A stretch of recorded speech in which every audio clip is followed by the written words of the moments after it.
شاہ لطیف town کے قریب تیز رفتار ڈمپر کی ٹکر سے موٹر سائیکل سوار جاں بحق۔ شاہ لطیف کے علاقے نیشنل ہائی وے منزل پمپ پل کے قریب تیز رفتار ڈمپر کی ٹکر سے موٹر سائیکل پر سوار ایک شخص جاں بحق ہو گیا۔ جاں بحق ہونے والے شخص کی لاش ایدھی کے رضاکاروں نے ضابطے کی کارروائی کے لیے جناح اسپتال پہنچائی۔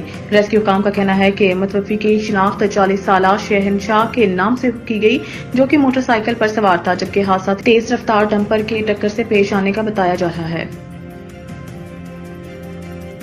کراچی ایئرپورٹ سے جعلی دستاویزات پر سعودی عرب جانے والے مسافر کو آف لوڈ کر دیا گیا۔ وفاقی تحقیقاتی ادارہ FIA کے امیگریشن نے کراچی ایئرپورٹ پر کارروائی کے دوران جعلی سفری دستاویزات پر عمرے کے لیے سعودی عرب جانے والے مسافر کو آف لوڈ کر دیا۔ ترجمان FIA کے مطابق جناح ٹرمینل پر تعینات امیگریشن عملے نے کارروائی کے دوران سعودی عرب جانے والے مسافر کو جعلی سفری دستاویزات برآمد ہونے پر گرفتار کیا، جو عمرے کی غرض سے سعودی عرب جا رہا تھا۔ انہوں نے کہا کہ امیگریشن پروسیس کے دوران ملزم کے پاسپورٹ میں موجود جنوبی افریقی ویزا مشکوک پایا گیا۔ ملزم کے پاسپورٹ پر ویزے کی سیکیورٹی خصوصیات ٹیمپرڈ تھی۔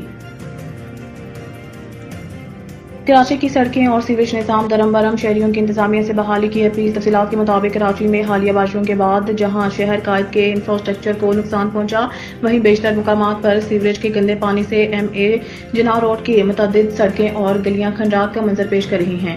مرکزی سڑکیں ہو یا اندرونی گلیوں کی سڑکیں، سب کی صورتحال ابتر ہے، جبکہ جگہ جگہ گٹر ابل پڑے ہیں۔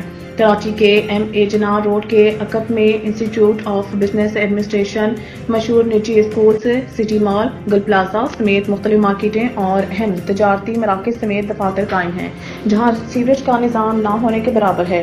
شہریوں کا کیچڑ اور گندگی سے پیدل چلنا بھی محال ہے۔